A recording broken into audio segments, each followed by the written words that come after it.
자복과 회개의 복, 자복과 회개의 복이라는 제목으로 하나님 말씀 증거하겠습니다. 하나님은 날마다 우리가 우리 죄를 자복하고 회개하는 복 누리기를 원하십니다. 우리가 날마다 자복하고 회개해야 될 죄는 교만죄입니다. 교만죄라고 하는 것은 하나님 필요 없고 내가 할 수 있다, 그러면서 하나님을 밀쳐내는 것, 이것이 교만죄인데, 이 교만죄를 자복하고 회개하면 받게 되는 복을 여기 시편 32편에 여기 다윗이 기록해 놓았습니다.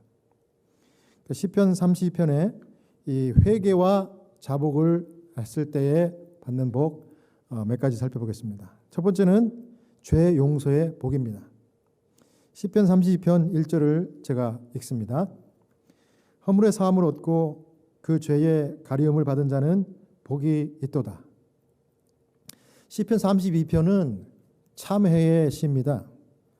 그래서 성 어거스틴이 특별히 자기가 죽기 얼마 전에 이 시편을 침상 맞은편 벽에 크게 써서 붙여놓고 소리내서 읽으면서 다윗처럼 회개의 눈물을 흘렸다고 합니다. 로마서 3장 9절 10절입니다. 그러면 어떠하뇨? 우리는 나으뇨? 결코 아니라. 유대인이나 헬라인이나 다 죄 아래 있다고 우리가 이미 선언하였느니라. 기록한 바 의인은 없나니 하나도 없으며. 사람은 저나 여러분이나 다 죄와 무관하게 살 수 없습니다. 그래서 여러분, 사람이 적이 있다, 이건 무슨 뜻이에요? 적이 죄가 있다, 그런 뜻입니다. 여기 다윗이 허물이라고 얘기한 이 히브리어 페사, 이것은 반역을 뜻하고요, 하나님께로부터 떠나는 것입니다. 그런데 그냥 모르고 떠나는 것이 아니고 일부러 고의적으로 떠나는 것을 의미하는 단어입니다. 그래서 이것을 교만죄라고 정의할 수 있습니다.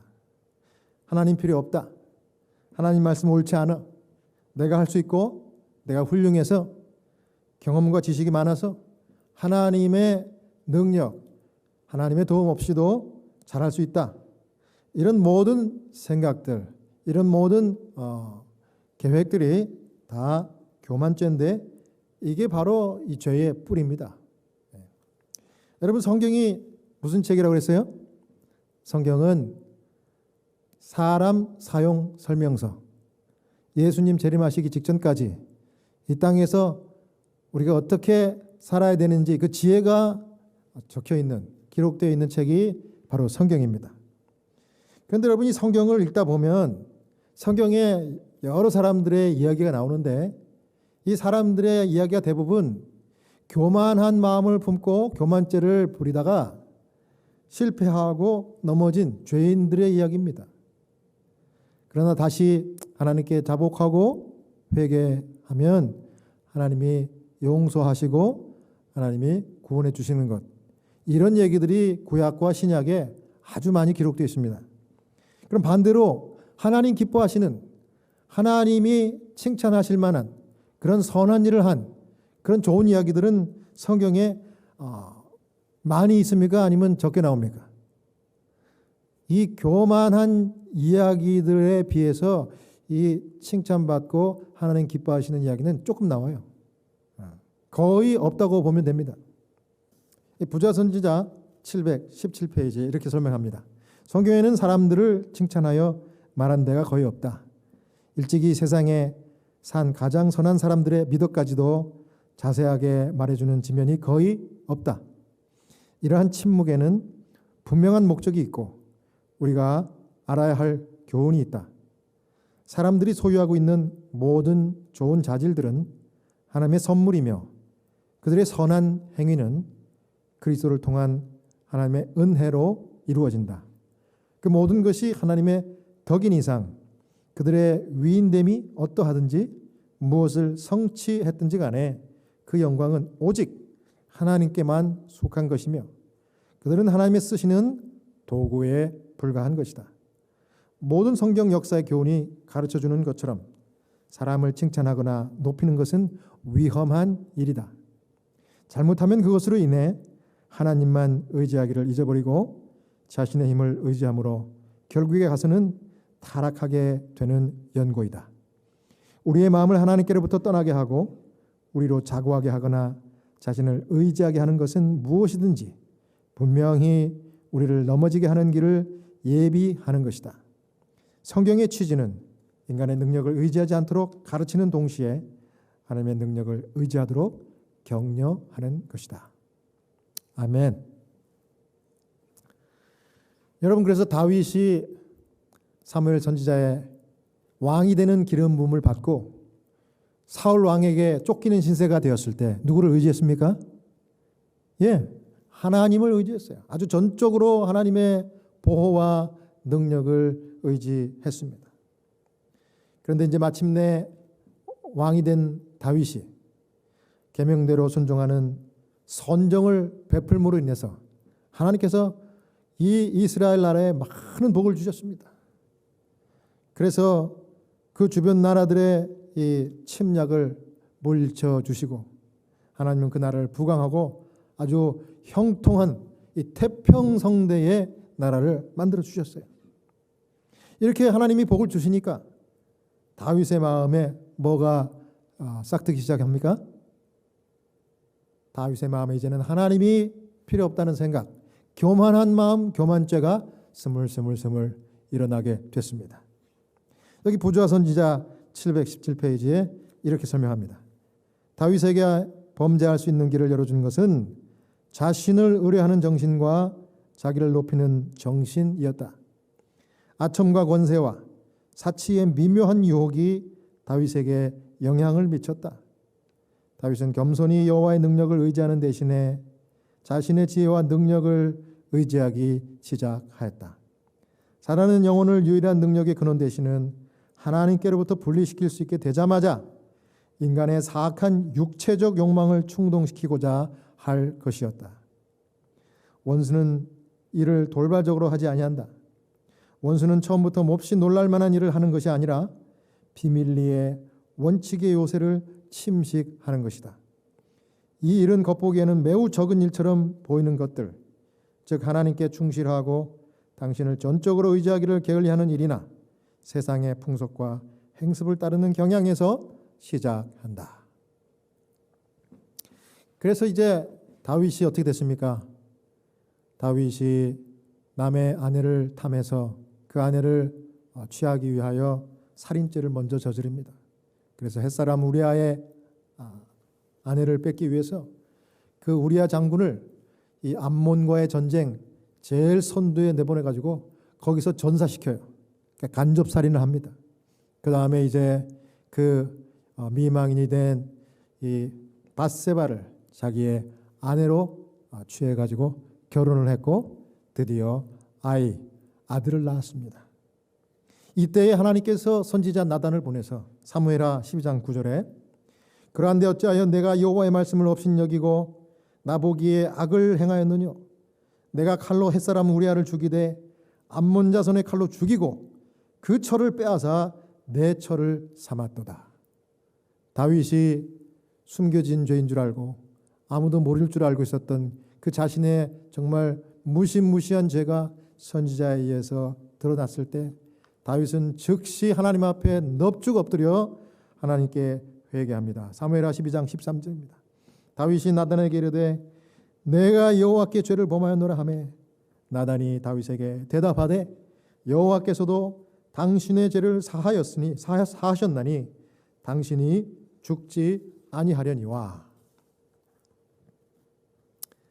다윗은 선지자 나단에게서 살인죄와 간음죄를 지었다는 지적을 받고 하나님 앞에 완전히 엎드려 교만죄를 내놓고 회개했습니다.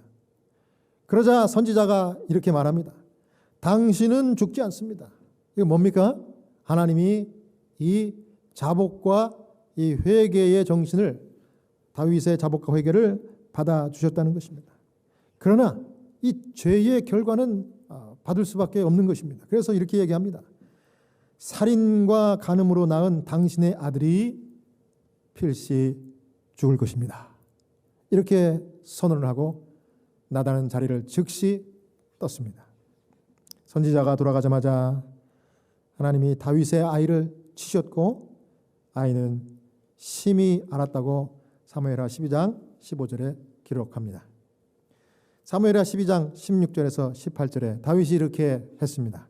다윗이 그 아이를 위하여 하나님께 간구하되 금식하고 안에 들어가서 밤새도록 땅에 엎드렸으니 그 집에 늙은 자들이 곁에 이르러 다윗을 일으키려 하되 왕이 듣지 아니하고 저희로 더불어 먹지도 아니하더라. 이래 만에 그 아이가 죽으니라. 아이가 죽었습니다. 선지자의 말대로 아이가 죽자 다윗은 바로 금식을 풀고 일어나서 몸을 씻고 의복을 갈아입은 다음에 하나님의 전에 들어가 하나님께 경배드렸습니다. 어떤 경배, 어떤 기도를 드렸을까? 아이가 죽은 다음에 시편 32편 3절에서 5절에 그 경배의 성격을 이와 같이 기록했습니다. 내가 토설지 아니할 때에 종일 신음함으로 내 뼈가 쇠하였도다. 주의 손이 주야로 나를 누르시오니 내 진액이 화하여 여름 가물의 마름같이 되었나이다. 셀라. 내가 이르기를 내 허물을 여호와께 자복하리라 하고 주께 내 죄를 아뢰고 내 죄악을 숨기지 아니하였더니 곧 주께서 내 죄의 악을 사하셨나이다. 아멘. 여기 허물죄, 교만죄, 반역죄죠. 이 허물죄를 하나님께서 사해 주신 것에 대하여 감사하는 예배를 다윗은 아들이 죽고 난 다음에 성전에 가서 경배 드렸습니다. 죄를 자복하고 그가 토설치 아니했을 때에는 그 죄가 자기의 양심을 누르고 또 짓이겨서 신음하며 뼈가 쇠하고 또 주님의 손이 밤낮으로 누르는 듯한 그런 고민이 깊어져서 내 진액이 화하여 여름 가물의 마름같이 되었다. 여러분 어떻게 이런 표현을 이 시편 32편에 다윗이 표현할 수 있었을까요? 다윗이 경험했기 때문에 그렇게 표현할 수 있었던 것입니다. 정말 죄가 누르는데 아주 그 진액이 팍 터져가지고 그 여름 가뭄의 마름같이 되는 듯한 그런 괴로움, 그 죄가 가져다주는 그런 괴로움입니다. 죄가 찌르는 거죠. 제가 엊그저께 만난 70세 된 베트남 참전 미군 출신의 호스피스 환자는 식도암 걸린, 그래서 그 암이 전신에 퍼지고 또 파킨슨병까지 같이 합쳐져 가지고 자기도 알고 있습니다. 죽을 날만을 이제 기다리는 정말 불쌍한 그런 환자분이에요. 근데 이분이 베트남 참전 미군입니다. 70살이니까 베트남전에 갔을 때는 본인 얘기로는 18살이었다고 그래요. 그런데 그 베트남전에 참전해서 지금 70살이 된 지금까지 이 사람은 이 전쟁 증후군, PTSD 여기에 시달리면서 굉장히 고민하다가 마침내 암에 걸려서 이제 호스피스 선고를 받고 이제 파킨슨병까지 도져가지고 지금은 혼자 여기 미군 출신의 베테랑들이 살 수 있는, 미군 출신 베테랑들은 무료로 살 수 있고 치료받을 수 있는 어시스티드 리빙의 독방에서 그렇게 살고 있는 호스피스 환자가 되었습니다. 처음 이분을 방문 갔을 때 저를 소개했더니 거절하더라고요. 목사님 도움 필요 없다고 거절을 해요. 환자가 거절하면 제가 이제 다시 갈 수 없습니다. 그래서 이제 그렇게 마무리를 하고 이제 다른 환자분들을 이제 또 방문하고 있는데 며칠 있다가 이 유일한 이분의 피부체이고 가족인 그 누이 동생이 전화를 했어요. 그러면서 우리 오빠 좀 잘 돌봐달라고, 우리 오빠가 전쟁 증후군으로 그 트라우마에 시달리면서 여태 살았는데 지금 저렇게 이제 죽을 날만 기다리고 있다고, 너무 불쌍하다고, 좀 기도 좀 해달라고. 그래서 제가 그랬습니다. 제가 처음에 방문 갔을 때 이분이 나를 올 필요 없다고 거절하던데요. 그랬더니 그러면 다시 찾아가서 제 이름을 대고 당신의 누이 동생께서 이렇게 기도를 하는 방문을 요청해서 내가 왔다고 이야기하면 맞아줄 거니까 그렇게 해보시라고, 이렇게 방법을 알려주는 겁니다. 그래서 제가 이제 다시 찾아가서 두 번째 방문을 했습니다. 누이 얘기를 하고 그 부탁으로 왔다 하니까 활짝 웃으면서 저를 맞이해 주셨습니다. 그리고는 몇 마디 안 하고 또 제가 이제 기도 좀 해드리겠다고 했더니만 기도를 잘 받더라고요. 그래서 아멘 하고 나왔어요. 그랬더니 이분이 다음에 또 와도 된대요. 아마 그 누이를 통해 가지고 왔다고 하니까 마음이 확 열린 것 같아요. 그래서 제가 이제 정기적으로 방문을 가려고 이렇게 했는데 바로 지난주 목요일 아침에 우리 호스피스 간호사분하고 이 소셜워커한테 특별한 메시지가 저한테 왔어요. 왜냐하면 이 환자분을 우리 목사님이, 채플린 목사님이 방문을 오늘 꼭 좀 가셔서 이분을 좀 특별 방문을 하셔야 될 것 같아요. 거기 읽어보니까 이분이 굉장한 스트레스 그다음에 우울증에 빠진 겁니다. 왜냐하면 전쟁에서 자기가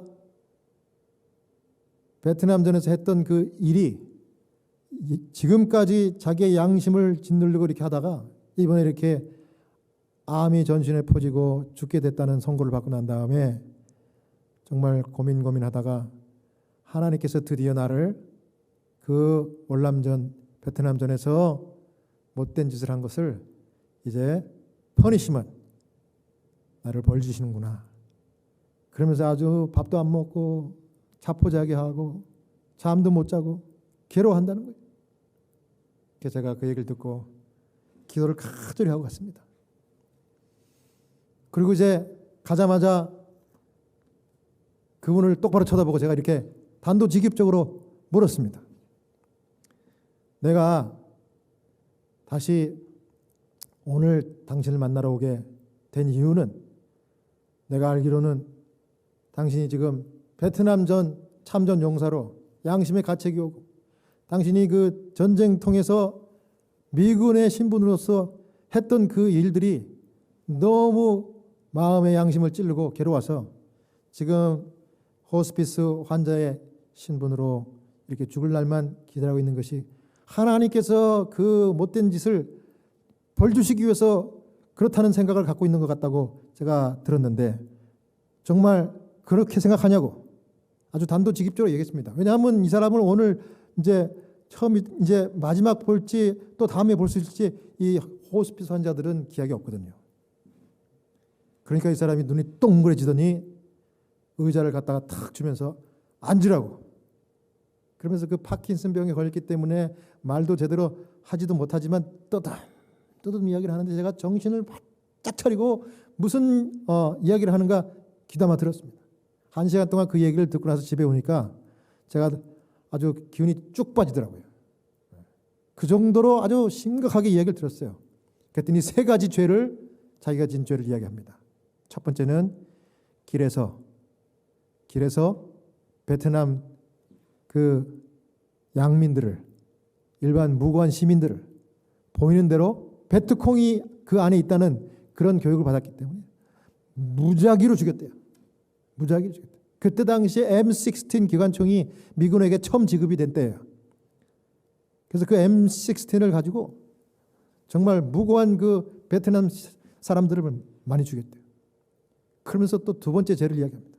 두 번째는 이제 그 임무가 끝나고 나면은 베이스 캠프로 돌아와서 내 동료 이 전우들과 함께 술을 마시고, 거기에 또 생 마리화나가 많이 있기 때문에 베트남에 마리화나를 밤낮으로 피웠대요. 그게 두 번째 죄랍니다. 그 세 번째 죄는 뭐냐 했더니, 세 번째는 마리화나를 피우고 술을 거나하게 먹고 난 다음에 뭘 했겠냐고 저한테 되물어요. 그래서 뭘 했냐고 제가 또 물었어요. 그랬더니 거리에 나가서 보이는 대로 여자들을 납치해다가 집단으로 그 사람들을 욕보였대요. 그 얘기를 하면서 이 사람도 그때 당시 이야기가 막 자기를 막 억누르는지 마치 다윗이 그 시편에 이야기한 것처럼 그 뼈가 새하고 그 진액이 막 이렇게 넘쳐가지고 여름 가물에 마름같이 이렇게 된 것처럼 괴로워가지고 말하다가 이 무슨 말을 해야 될지 그 뒷말을 잊지를 못하더라고요. 그래갖고 제가 그 뒷말을 이 말을 하려고 그랬냐고 그러면서 단어를 몇 가지 얘기했더니 딱 그 단어를 만지면서 맞다고. 그러면서 이제 나 여기까지만 이야기하고 이제 그만 얘기하겠다. 난 너무 괴로워가지고 이야기를 못하겠다고. 그 자신의 죄를 3가지를 고백하는 것을 제가 들으면서 제 마음 가운데 정말 불쌍한 마음이 들더라고요. 그래서 제가 바로 단도직입적으로 얘기했습니다. 하나님은 심판의 하나님이 아니고 죄인을 사랑하는 구원의 하나님이십니다. 당신이 어떻게 믿고 어떻게 오해하는지는 상관이 없습니다. 당신이 이 순간 십자가의 희생으로 우리를 구원해 주신 예수 그리스도의 공로, 그 보혈의 공로를 믿고 의지하고 붙들면, 그래서 그분에게 죄를 고백하면, 자복하고 회개하면 하나님께서 용서해 주시는 것을 믿으시기 바랍니다. 그랬더니 아무 말도 못해요. 고개를 떨구고 방바닥만 쳐다보는 겁니다. 그래서 제가 그분의 손을 꽉 잡았습니다. 그분의 이름을 부르고 기도합시다 그랬더니 기도하고 싶은 마음이 너무 죄책감이 들어가지고 없는 거예요. 감히 어떻게 기도하느냐 이거예요. 그래서 제가 기도를 리드했습니다. 하나님 아버지, 이 불쌍한 영혼을 주님께서 붙들어 주십시오. 원치 않는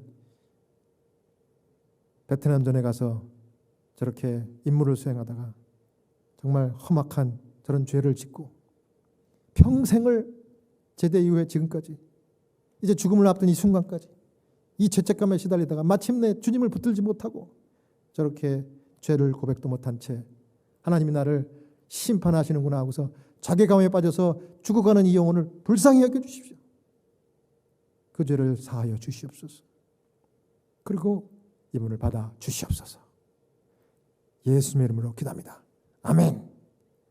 그랬더니 이분이 눈을 뚝 뜨는데 아멘을 못해요. 그래서 제가 이럴 때는 아멘 하는 겁니다.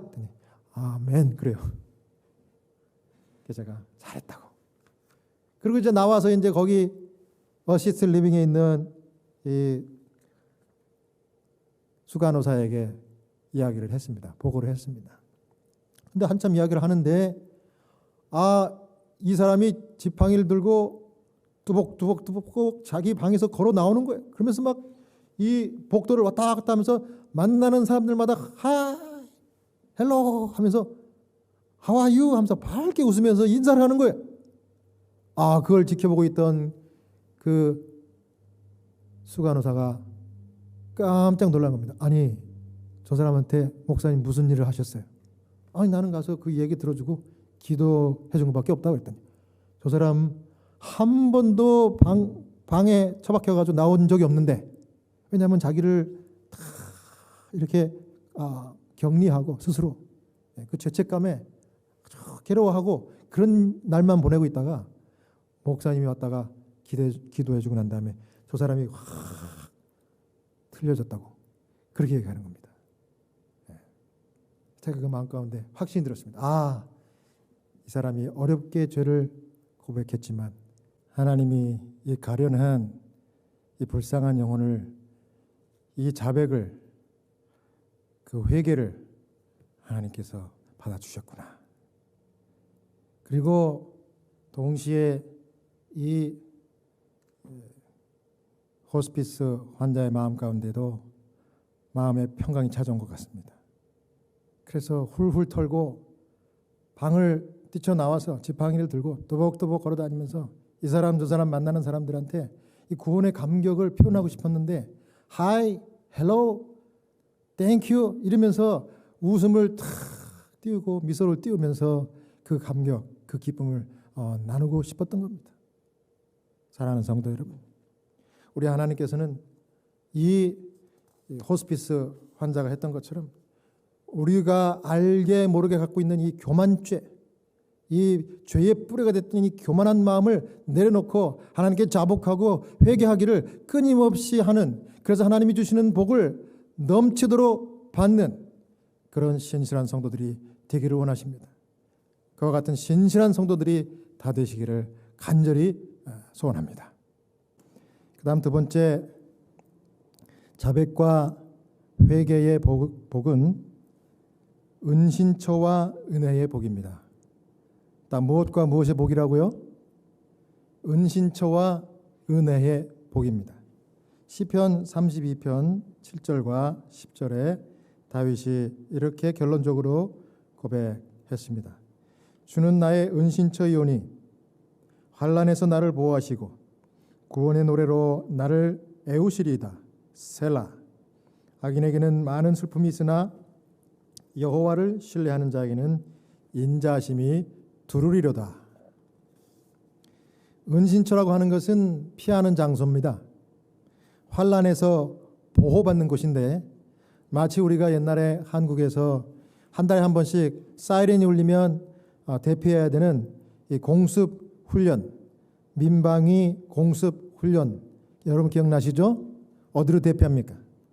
지하의 방공호 같은 이런 곳으로 대피하는데, 그게 바로 은신처예요. 여러분, 하나님께서는 회개하는 사람들에게만 은신처가 되십니다. 다윗은 여기 회개함으로 그분의 보호 아래 있을 수 있었고 구원의 노래를 부를 수 있었던 것입니다. 그 다음 32장 10절에 하나님은 자기를 신뢰하는 자들에게 인자로 두르셔서 슬픔을 당하는 일이 없게 하시는 이런 복을 주십니다. 특별히 그래서 에스겔서는 회개한 다윗을 위한 예언을 이렇게 기록했습니다. 에스겔 34장 24, 26절. 나 여호와는 그들의 하나님이 되고 내 종 다윗은 그들 중에 왕이 되리라. 나 여호와의 말이니라. 내가 그들에게 복을 내리며 내 산사면 모든 것도 복되게 하여 때를 따라 비를 내리되 복된 장마비를 내리리라. 아멘. 하나님은 자복하고 회개하고 하나님을 전적으로 신뢰하는 백성들에게 장마비가 쏟아붓는 것처럼 복을 쌓을 것이 없도록 내려주시는 그런 하나님인 것을 여러분 믿으시기 바랍니다. 저는 지난번에도 말씀드렸지만 아침마다 일어나자마자 하나님께 두 가지로 감사기도 드립니다. 첫 번째는 하나님, 오늘도 새날을 저에게 허락해 주셨습니다. 하나님 감사합니다.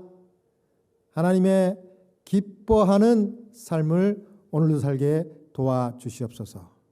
그 다음 두 번째는 하나님 교회를 주셔서 이 교회를 통하여 주시고자 약속하신 장마비처럼 쏟아질 것이 쌓을 것이 없도록 복을 준다는 그 약속을 인해서 감사드립니다. 자, 뭘 통해서 주시는 복이라고요? 하나님이 가장 사랑하시는 이 지상의 기관 교회를 통해서 여러분과 저에게 장마비 같은 복을 주신대요. 여러분, 교회에서 그런 복을 우리가 알든 모르든 넘치도록 받고 있는 것입니다. 기도하면은 하나님이 틀림없이 주시고요. 하나님께서 더 좋은 것으로 주시는데, 최근에는 우리 청년 중에 한 사람, 우리 교회 남청년 있잖아요. 남교 청년. 이 청년이 지난주에 미주 우리 협회에서 장학금을 받았습니다. 근데 그 장학금이 지난번에 성적 장학금을 학교에서 받고 두 번째 받는 겁니다. 추천서는 누가 써줬게요? 제가 써줬습니다. 첫 번째 우리 학교에서 공부하고 있는 학교에서 장학금을 신청할 수 있다 그래서 목사님 추천서가 필요하다 그래서 제가 정성을 다해서 추천서를 써줬어요. 그랬는데 얼마 안 있어서 목사님 장학금을 받게 됐습니다. 감사합니다 그래요. 그래서 제가 그랬죠. 야, 하나님께서 참 복을 주셨다. 네가 여기 교회 열심히 나오고 안식일 잘 지키니까 하나님이 다윗에게 쏟아붓는 그런 복을 너에게 주시는 것 같다. 제가 그렇게 말했습니다. 그 다음에 이번에 또 장학금 신청할 기회가 있어갖고 또 제가 추천서를 또 잘 써줬어요. 그랬더니 장학금을 받게 됐다고 이번에 지난주에 통지를 받았습니다. 우리 교회 청년만 좋아하는 게 아니라 우리 교인들이 전부 다 아주 축하하고 너무 아주 하나님께 감사드렸습니다. 근데 그걸로 끝나는 것이 아니고 또 다른 곳에서 장학금을 주니까 신청하라고 또 연락이 왔어요. 아무튼 하나님께서 이번에 또 기회를 주셔가지고 이 청년이 이제 또 신청서를 지금 쓰고 있습니다. 마음 가운데는 정말 하나님이 정말 제대로 장마비 같은 축복을 이 젊은 청년에게 한번 제대로 보여줬으면 하는 생각에 제가 열심히 기도하겠습니다. 아마 받을 것 같아요. 하나님이 하시는 일이니까. 여러분 그렇습니다. 그래서 여러분 우리가 모든 걸 다 주님께 맡기고 하나님을 붙드는 거예요. 그리고 절대로 하나님 앞에 교만하지 않는 것입니다. 나는 할 수 있어. 하나님 필요 없어. 이런 생각은 아주 애저녁에 내려놓고 시작해야 돼요. 그리고 그게 자꾸 나도 모르게 솟아오른다고 하면은 이걸 과감하게 다윗처럼 내놓는 겁니다. 하나님 용서해 주십시오. 하나님 저를 도와주십시오. 주님 손 들고 옵니다. 이렇게 하는 겁니다. 그럼 하나님께서 모든 걸 다 책임져 주셔요. 그래서 은신처가 되시고 인자를 베풀어 주시는 겁니다. 여러분 세상을 사는 지혜는 하나님의 말씀대로 사는 겁니다.